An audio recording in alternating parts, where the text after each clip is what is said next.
Assalamualaikum warahmatullahi wabarakatuh. Perkenalkan, saya atas nama Norma Sari dari Prodi Pendidikan Vokasional Mekatronika. Baik, di sini saya akan mempresentasikan materi tentang teori belajar humanisme. Konsep dasar humanisme.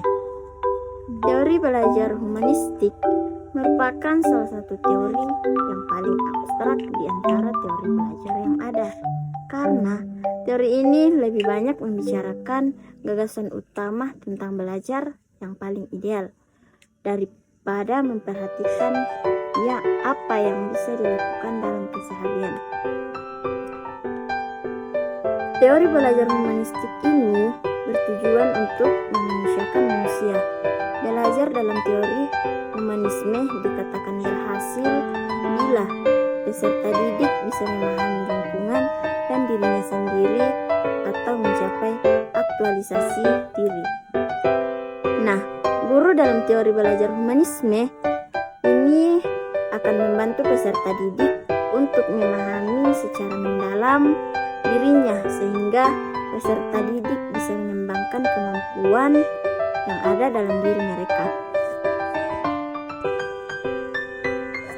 Selanjutnya, tokoh dan kajian belajar menurut humanisme.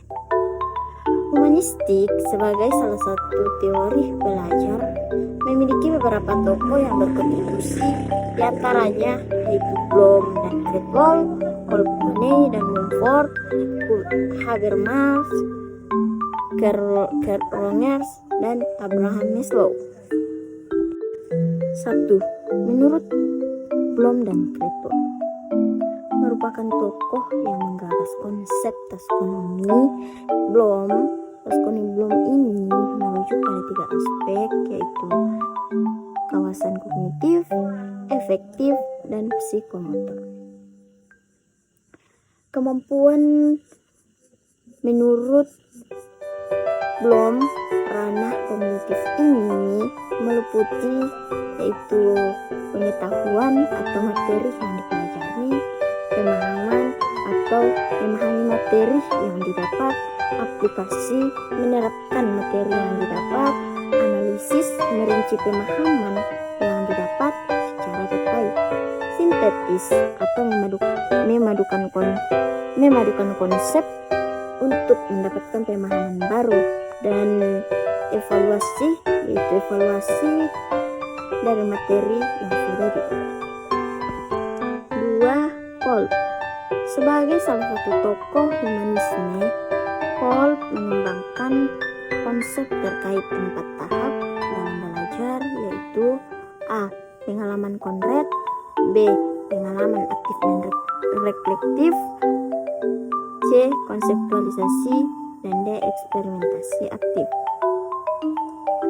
Selanjutnya, menurut Hone dan Mumford, Oveline Siregar dan Hartina Narah 2014-38, kontribusi Hone dan Mumford dalam pandangan humanisme yaitu adanya penggolongan peserta didik ke dalam 4 tipe, yaitu tipe aktivis.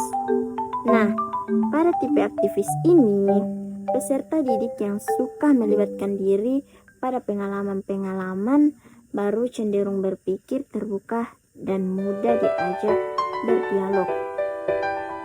Kemudian tipe reflektor. Tipe reflektor ini cenderung sangat hati-hati dalam mengambil langkah. Proses pengambilan keputusan cenderung konservatif dalam arti suka menimbang-nimbang secara cermat baik buruknya suatu keputusan. Kemudian C. Tipe teoris.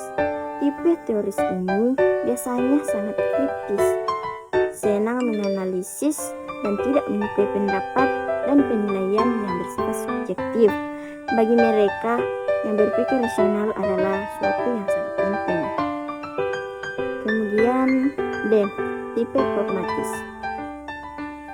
Tipe pragmatis ini menaruh perhatian besar pada aspek-aspek praktis dalam segala hal, yakni mereka tidak suka bertele-tele membahas apa yang teoritis filosofis dari suatu bagi mereka suatu yang dikatakan ada gunanya dan baik hanya jika bisa dipertahankan. 4. Habermas. Belajar menurut Habermas sangat dipengaruhi oleh interaksi, baik interaksi dengan lingkungan ataupun sesama manusia. Habermas membagi 3 macam tipe belajar, yaitu A. Belajar teknis. Belajar teknis di sini peserta didik belajar berinteraksi dengan alam sekitar dan mereka berusaha menguasai serta mengelola alam dan mempelajari keterampilan dan pengetahuan yang dibutuhkan. Kemudian B. Belajar praktis. Belajar praktis juga di sini peserta didik akan berinteraksi dengan orang-orang di sekelilingnya. Kemudian C. Belajar emansipatoris. Belajar emansipatoris di sini peserta didik akan berusaha mencapai pemahaman dan kesadaran yang sebaik mungkin tentang perubahan budaya dan lingkungan. 5. Kurt Rogers. Rogers merupakan seorang psikolog humanistik yang mementingkan perlunya sikap saling menghargai dan tanpa prasangka dalam membantu individu mengatasi masalah kehidupannya. Rogers membedakan tipe belajar, yaitu belajar kognitif atau kebermaknaan dan belajar eksperiental atau pengalaman. 6. Abraham Maslow. Abraham Maslow merupakan salah satu pelopor aliran humanisme Maslow. Maslow percaya bahwa manusia bergerak untuk memahami dan menerima dirinya sebisa mungkin. Teori yang sangat terkenal sampai dengan hari ini adalah teori hierarki kebutuhan. Maslow menjelaskan manusia termotivasi untuk memenuhi kebutuhan hidupnya. Kebutuhan tersebut bertingkat mulai dari yang paling rendah bersifat dasar dan psikologis sampai dengan yang paling tinggi atau aktualisasi diri. Nah, di sini ada pun hierarki kebutuhan, yaitu kebutuhan dasar seperti makanan, minuman, kebutuhan akan rasa aman dan tenteram seperti terhindar dari kriminalitas, binatang buas, diejek. Kemudian kebutuhan untuk dicintai dan disayangi, sebagaimana rasanya dianggap di komunitas sosialnya. Kebutuhan yang dihargai rasa bagaimana dibutuhkan untuk percaya dan tanggung jawab dari orang lain. Kebutuhan aktualisasi diri untuk membuktikan dan menunjukkan dirinya terhadap orang lain. Kemudian selanjutnya, aplikasi dan implikasi teori belajar humanisme. Aplikasi teori humanistik yaitu menciptakan pembelajaran yang ideal sehingga setiap pribadi bisa memahami dan mengembangkan diri dengan baik. Untuk menciptakan pembelajaran yang ideal, maka guru dalam pembelajaran humanistik berperan sebagai fasilitator dan motivator bagi peserta didik.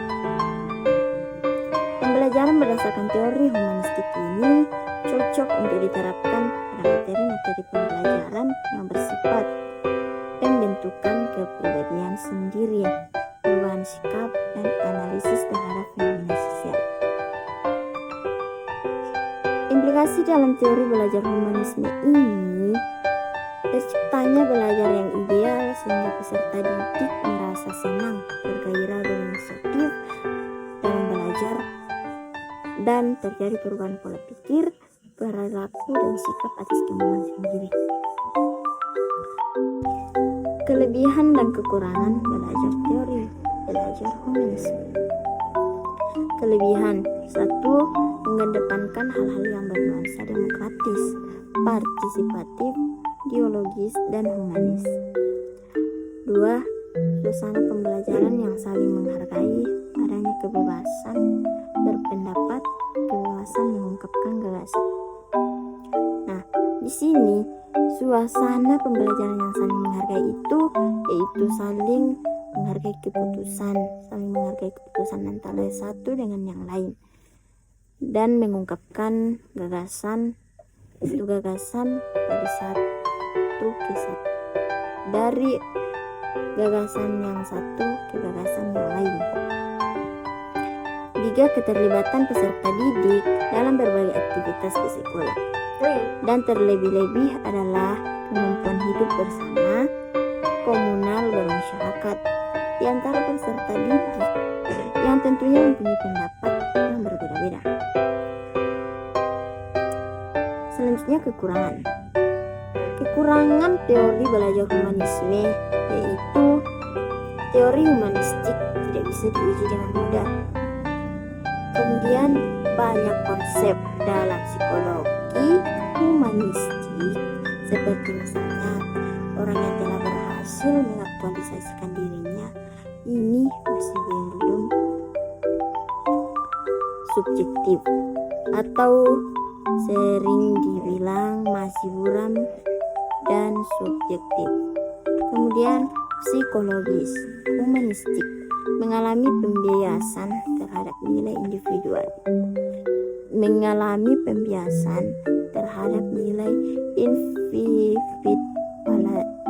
individualistis. 4.